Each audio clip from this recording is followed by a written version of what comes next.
This is about body language. I like to look at humans from an evolutionary standpoint. I like to look at us as a species because, like I said, I'm an atheist. I do not believe that God put us here. We're not special. We're no different than any other animal here. Okay, we're more intelligent, but there's always going to be a smartest. You know, we're not the fastest or the strongest or anything else. So we're an animal species, and if you look at humans from that perspective, and you look at men, males, and I'm assuming, like I said previously, most of you are men. Males, for a very long period of time, had a very physical role. Our role was combatants. Our role was a combative role. Our role was to protect or to destroy or to dominate or to conquer.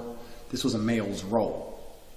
So in the modern society where we pretend physicality isn't important and we deny physicality and people say it doesn't matter, it absolutely does matter because since the dawn of human time, my favorite saying that everyone mocks me for, since the dawn of human time, for 95% of our existence, a man's role was primarily a physical role.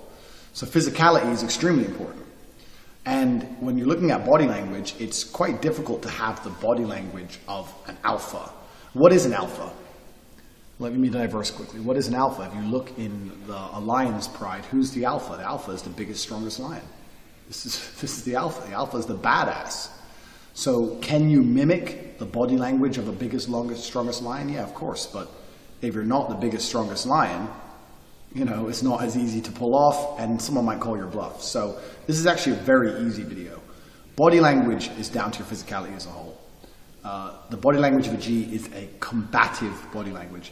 I'm not saying you walk through life like this, like looking for a fight, not at all. But you have to have a presence about you, whereas you're not an easy target. It's quite funny, actually, because when you're a fighter, you can spot other fighters a mile off. And it's not just big muscly guys. Like, you can put me in a room and 30 guys who go to the gym, who are fitness experts, can come in and walk through. And if one of them is a high-level combatant, if one of them is a professional fighter like me, I can tell by the way he moves, probably the same way a dancer can sense another dancer. I can sense another fighter. And it's something instinctual. It's something I can't even tell you how I do it. I can just tell by the way someone moves if they can fight or if they can't fight. Doesn't matter, they can have the best body in the world, they can be ripped, but it's the way they move. I've seen guys who don't have a body like that and I can sense it. And I've seen guys who are built like that and I can just tell they would crumble. It really is an amazing thing. And I think this is something that you become more tuned into, more honed on when you're a fighter yourself, but it's obviously something that humans naturally possess. We naturally possess the ability to spot another male and think, that guy's a dangerous guy. So I can tell you tips and tricks in an attempt to mimic the body language of a dangerous person, or you can become a dangerous person. This course is not a shortcut course. This is not tips and tricks. This is not bullshit. This is about how to become a G, how to become a genuine male of substance. And to become a genuine male of substance, you need to know how to fight. It's very difficult to be a G if you're going through life and you crumble at physical confrontation. Because when you get to a certain point in your life, you will encounter physical confrontations. If you're going to go and travel the world and drive fast cars and wear expensive things and attempt to fuck beautiful women all over this planet, sooner or later you're going to attract negative intention from either jealous men or an ex-boyfriend or a brother or a fucking robber who wants your car. Who knows? Are you really a G if you mimic every single aspect of a high-quality man, and then when that situation happens, you fold? No, of course you're not. You need to learn how to fight. I don't need to teach you how to fight. I don't need to sit here in this course and say, do this, do that. I don't need to teach you any of that, because you can go, and it doesn't matter what city you are on earth, there's an MMA class or there's a boxing class that will teach you how to fight. You need to dedicate substantial periods and portions of your time to learning how to fight. You need to get hit. You need to have your ass kicked. You need to learn how to kick someone's ass. And this is absolutely essential to, one, the mindset, and two, the physicality. Firstly, mindset-wise, fighting is a brilliant thing. Because fighting is 100% accountable. Even if you play soccer, for example, even if your team wins, maybe you didn't do very much. Or maybe you kicked the ball and the wind helped you. Who knows? But fighting, if you got punched in the face, you didn't move. And if you punched him in the face, you threw your hand. In fighting, we always say there's no such thing as a lucky punch. And it's true. You know, if I dedicate my life to learning how to punch, and then I knock someone out, is it a lucky punch? No. I knocked him out. That's what I've been training to do. No such thing as a lucky punch. So mindset-wise, it's perfect for your accountability. Secondly, it's a huge challenge. Learning how to fight is extremely difficult. It's more difficult than learning how to dance or learning how to do anything else.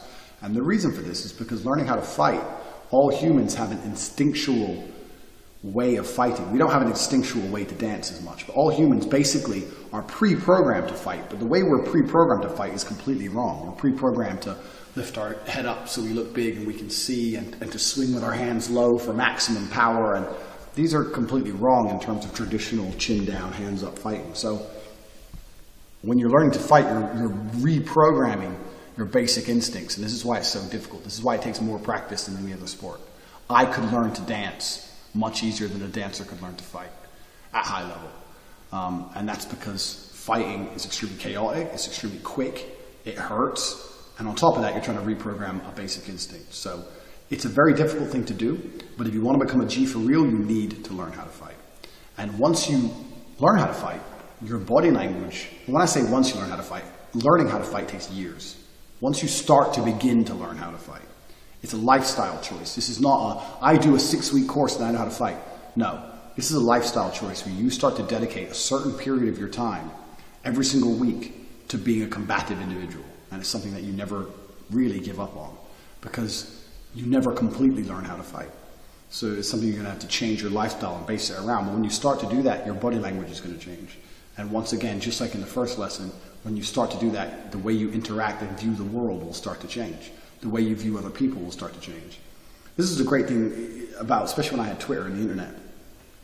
I wasn't big on Twitter until Trump was elected, and that's when I started to tweet, and they verified me straight away, and I got mixed up, and everything went crazy. But you realize that 99% of the people on there with their opinions and who are being rude would never speak to you that way in real life. It never bothered me. It didn't ever upset me. But when I was on Twitter, I'd never been spoken to that way in real life. Nobody ever spoke to me that way. No one ever argued with me that way. And I thought, well, why is that? And I thought, because I have a physical presence that even I was unaware of. If I sit with someone who hates Trump in the real world, the way they speak to me is completely different than they do on Twitter, because even subconsciously they're thinking, this guy is a dangerous guy. And even if they know I'd never attack them, because I'm not an idiot, I'm not an animal, I don't have a criminal record, I'm not a thug.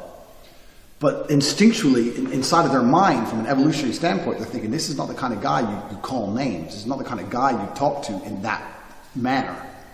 And that was a really great experiment for me to see the way that people talk to you through a computer and the way that I've never been interacted with that way in real life. And it's like, well, why is that? Because I said this to someone else, they go, oh, people talk to me like that all the time. It's like, well, yeah, it's because you're you and I'm me. So a physical presence is a real thing. And it's a real thing, one, with other males. It's certainly a real thing with females. Absolutely a real thing with females. And this is something that either I can teach you to imitate, I can tell you tips and tricks, or you can just go and fucking do it. If you go and do it for real, you don't need tips and tricks. Are you going to be world champion? No, because I'm in the top 0.1% of physical athletes. But can you be good? Sure, you can be good. And is it going to damage your life in any way to dedicate specific time learning how to fight? Of course not. You're going to be in better physical condition, better mental condition. You're going to have a better body language, because a male's body language is a combative body language. That's what men are meant to do. We are meant to fight. We're meant to conquer. This is why men have been men since the dawn of human time. This is why the Romans got some rocks, melted the rocks, made swords. These motherfuckers, they didn't have Google Maps. They didn't know where they were going. They thought, let's just walk in this direction, and then we're going to find some people, and we're going to kill them. We're going to take all their women, and we're going to conquer their city, because we want to. This is what men have been built to do since the dawn of human time. Men are combative individuals. So to pretend that combat's not real anymore, and we live in society, and you don't have to do that, all garbage, you know? And this is Western society bullshit anyway. I've been to 71 countries. If you go to the places I've been, you will realize that physical presence is still a very real thing. Absolutely a very real thing in many parts of this planet still today. So, body language of a G is a very, very short and simple lesson. One, go and learn to fight, because a man's body language needs to be a combative body language, and there's no point in me teaching you how to imitate that when you can go and learn it for real. That's the first thing. Go and learn how to fight. And that's it. It's really that simple. If you want a body language which really does display your value as a high value male, then go and become one. And learning how to fight is the easiest way to do that.